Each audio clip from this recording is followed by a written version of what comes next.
एकच जण सोयरीक मोड्या का होता? त्याला नाद असायचा, संपर्काचं साधन नव्हतं, एसटीनं त्या गावात जायचं. ऐका, आता भ्रमणध्वनी नावाचं एक साधन निघलंय. ते कोणाकून तरी नंबर घेते. येडेगावात पोरगी द्यायची का? मग ते भजनाला विचारतोय, महाराज एखादा ओळखीचा आहे का? नाही हो. मग एखादा गावातला माणूस ते म्हणतोय, आमच्या आत्याची नात सून दिलेली आहे तिथे.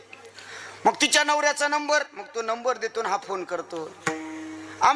यांच्या मुलाला ओळखतं का? म्हणे हो. काय झालं? आमची मुलगी, त्याची मुलगा कसा आहे? नाही, मुलगा तसा चांगला आहे, पण गेल्या हप्त्यामध्ये जरा रोडच्या कडीला पडला होता बघा. एवढंच सांग. आता मोटरसायकलून पडला, खडी काय घेणं, पडला म्हणलं की सोयरी कट.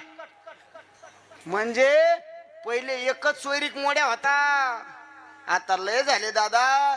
त्या आणि मग ऐका, सोयरीक मोडे लय होते, लय झालेत, तसं सोयरीक जोडे पण लय झालेत. कळतंय का?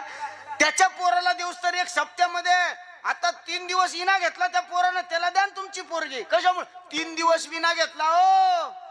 पोरग चांगला असन तवाच घेतला ना महाराज. 3 दिवस विना घेतला की लग्न व्हायले. ऐकताय काय पोरो? 3 दिवसाचा फायदा आहे.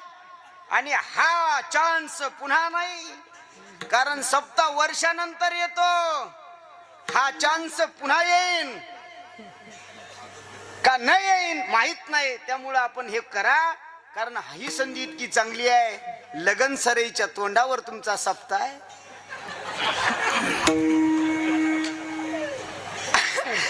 अजून 3 दिवस तुमच्या हातात शिल्लक आहेत.